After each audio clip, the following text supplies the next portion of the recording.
Do you want to double your income as a wedding photographer without needing to book more clients? It's a lot easier than you might think.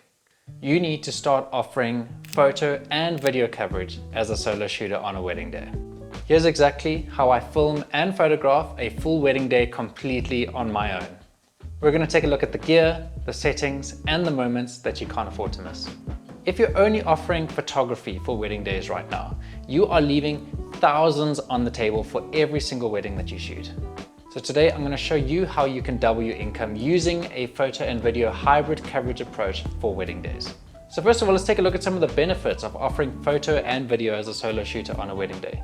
We've already spoken about doubling the income of your business without needing to book any more clients, but there's also some benefits for the couple as well. It means that they don't have a huge coverage team following them around in the day, which can be super overwhelming and make many people feel very awkward and shy in front of the camera, which is already something that a lot of couples feel. But it also means that the coverage in both photo and video is more aligned in its style, in its stylistic approach, and in the kind of storytelling that you use in both of those mediums. Because you have full creative control over both, it means that you have full creative direction on where you want to take it and how you can have them complement each other so well. Now, it's important to preface this that hybrid coverage on a day does not mean that you are necessarily going to deliver a full photo gallery plus a 10-minute highlight film plus a full 1-hour wedding film plus a full speeches, ceremony and dance film. If you feel comfortable with that, go for it. But the easiest way that I suggest you tackle this is still include your full photo gallery like normal, and then just go and include a 10-minute highlight film that you go and play over music.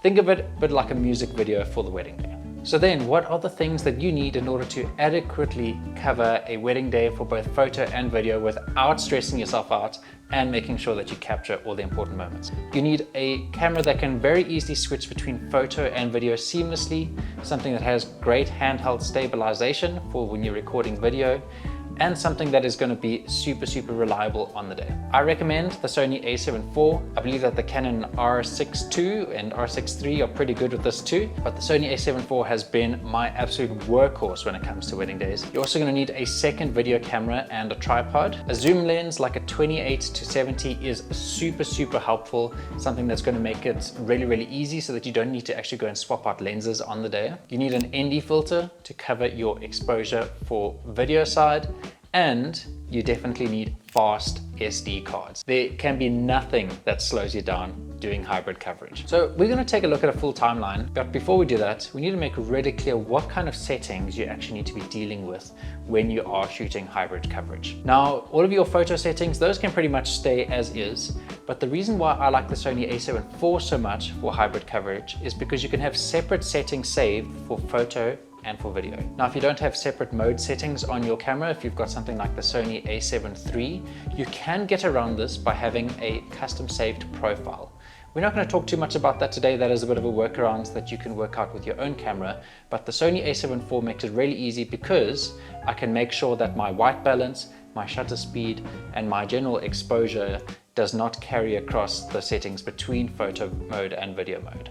Okay, now in terms of where to actually go and find this setting on the Sony a7 IV, you're going to go into the menu and you're going to go to the setup section right at the bottom over there. You then are going to go down to Operation Customize, and you're going to go here to different set for still and movie.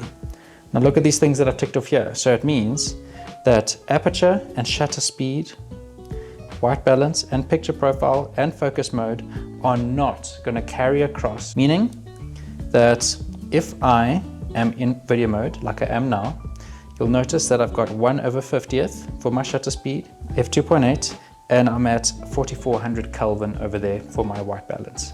Now if I go and switch over to photo mode, you can see there I'm in auto white balance.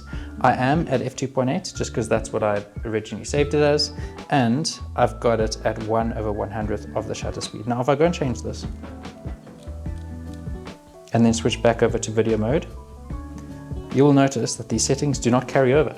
So that just makes it so easy on a wedding day to quickly switch between the two different modes and make sure that you have the right settings for the right situation. Now on the Sony a7 IV, it is pretty easy to go and switch between photo mode and video mode. So you'll notice on this little mode dial over here I'm currently in photo, and all I need to do is switch it over to video. So how I do it on a wedding day, so go and take a couple shots, then I quickly switch over to video, and then I quickly go and start recording. That's it. Then I can go and switch back to photo mode, quickly take a couple more shots, quickly switch back to video, and there we go. Pretty cool, right? So photo settings, do whatever you like. You can use the exact same settings that you would usually cover on a wedding day. But if it is the very first time that you're looking to introduce video, you need to go and take a look at some very key settings with regards to your shutter speed. Now, I suggest that you record in 1080p and you're going to record at 60 frames a second. Now, if you are in a PAL country, you would be recording in 50 frames a second. And now here's probably the most important rule. It's called the 180 rule for video coverage or for video recording. If you're shooting at 60 frames a second, you need to go and shoot at 1/120 shutter speed. If you are shooting at 50 frames a second in a PAL country, you need to be shooting at 1/100 shutter speed. That's just going to allow you to have really natural looking motion blur in your coverage. If you do record at a too high of a shutter speed, it does look a little bit jittery. If you do record at too low of a shutter speed, it's going to be very, very blurry, almost like you're doing a long exposure video. This is where having separate settings for both photo and video makes so much sense. If you have your shutter speed at 1/120 for video, you don't necessarily want to switch straight back over to photo and use the exact same shutter speed. You might want something a little bit snappier, a little bit more fast-paced for the photo. So having separate settings on both sides makes things so much easier, and it means that you don't need to quickly go and crank your settings up while you are switching up moments on the day. In terms of what format to go and record in, you could go and record in log footage, which is very similar to like a raw image that you would take with a photo. Just gives you more flexibility when you are color grading your video later on.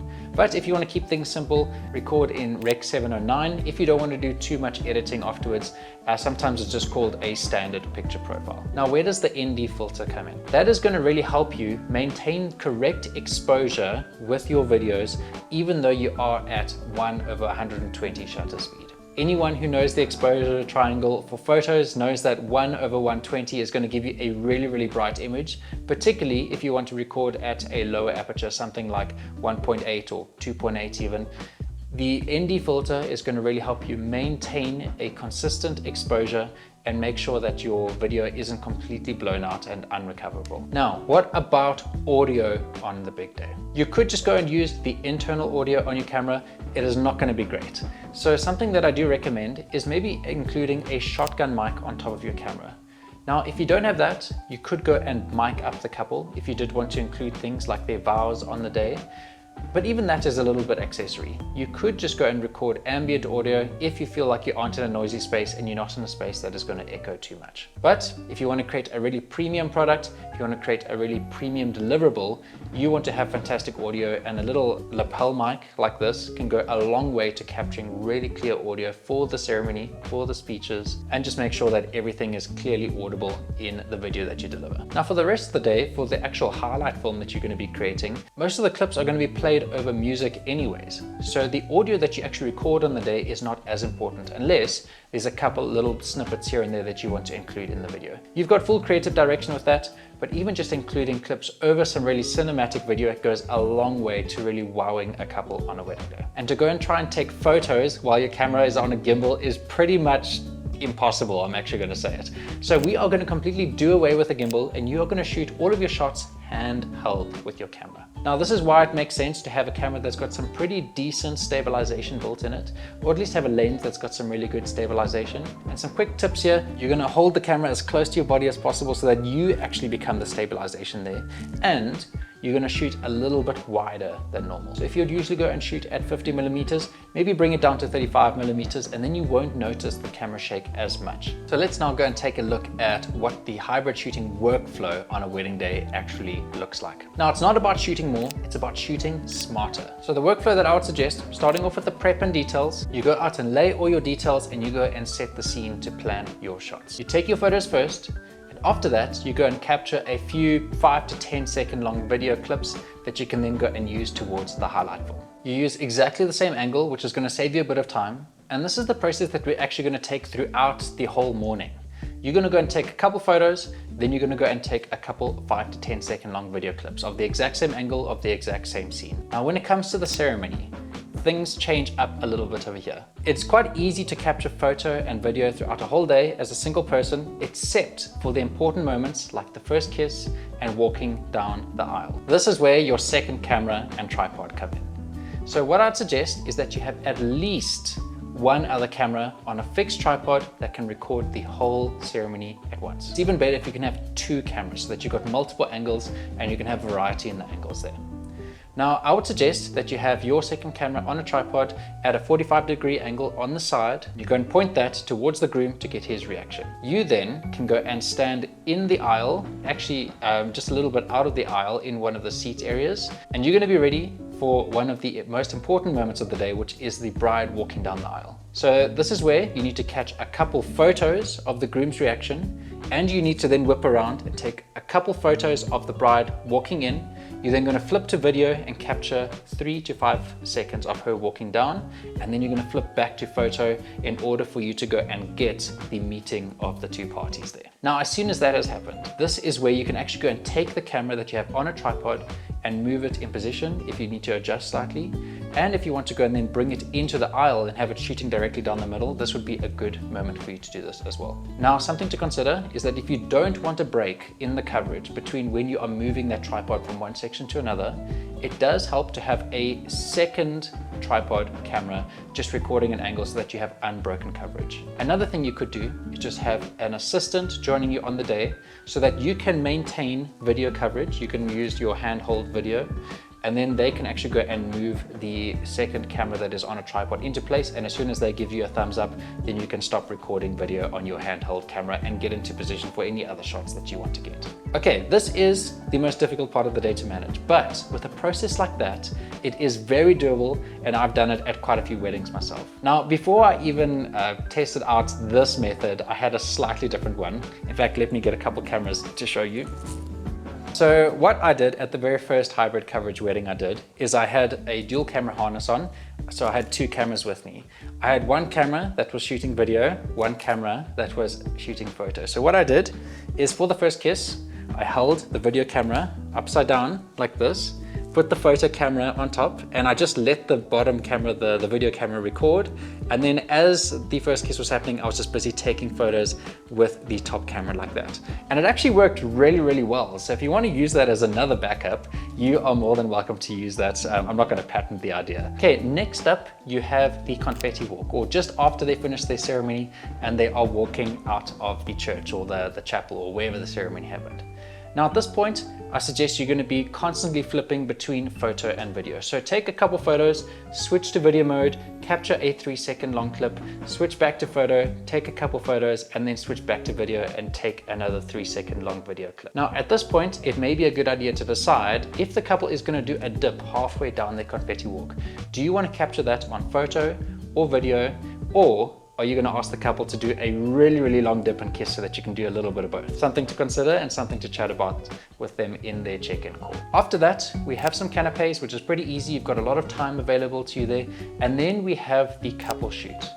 Now, just like with the getting ready section early in the day, any prompts that you give the couple, you're going to go and take a couple photos, and then you're going to ask them to go and do the same prompt again, and you're just going to go and capture that as a clip for the video. You're going to repeat that process for every single prompt, so you may get less variety in your couple shoot, but you'll be able to capture both photo and video during that very special session. So next up then we have the reception, and this is going to be kind of similar to the ceremony but a little bit easier to do. So you are going to have one camera on a tripod that can just be faced towards anyone sharing a speech, and you can just go and let that roll.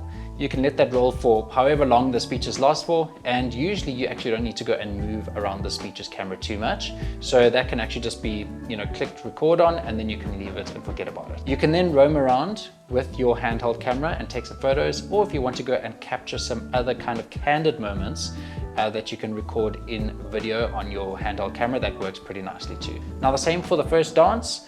I suggest you go and just leave a camera on a tripod, let it record, and you go and set that as a very wide angle so that you can capture as much of that first dance as possible, and you don't need to worry about them moving all the way from the dance floor on one side to the other. So how does this actually double your income? Let's pretend that you shoot somewhere between, for example, 15,000 and 20,000 as a solo shooter for a photo wedding. Even if you go and add a more entry-level highlight film, that could be anywhere between 6,000 to 10,000 on the low end, which can increase your revenue anywhere between 30% to 70%, and that's on the low end. Think about how amazing it is once you've got a couple hybrid films under your belt and you can actually charge slightly more premium prices. Now remember, you are still doing the same day's work. You're still working for the same number of hours on the actual wedding day, but you do need to factor in a couple of extra hours or tens of hours to actually go and edit this film afterwards as well. So make sure that you bill yourself appropriately and make sure that you go and use this as a really attractive add-on for any photo coverage clients. Now here's a couple of extra tips that are going to really make it so much easier on a wedding day. While it's completely possible to do this as a single person, it does help a lot having an assistant with you or a second photographer / videographer. That means that you do have a couple more safeties. It means that there's people to help you move tripods at certain areas of the day and make sure that you capture every single moment without missing anything. You also need to give yourself a little bit of extra time on a day. And it is not a bad thing to arrive an hour or a couple hours early so that you can plan exactly where you're going to take which shots when. You can actually go and walk through your process and make sure that you know exactly where you're going to be standing at different points and at which moments you're going to switch between photo mode and video mode. So if you want to start including video coverage on your photo wedding days, this is by far the easiest way to do it without needing to make any more bookings. It will also allow you to go and double your revenue without needing to double your workload, and use a system that actually works and has worked for many photographers before. So between the camera settings, the workflow, and the different key moments, you should now have a blueprint on how you can go and simplify this and include it into your process on a wedding day. Got any more questions on how you can go and incorporate hybrid coverage on a wedding day? Drop it in the comments and I'll go and answer you over there.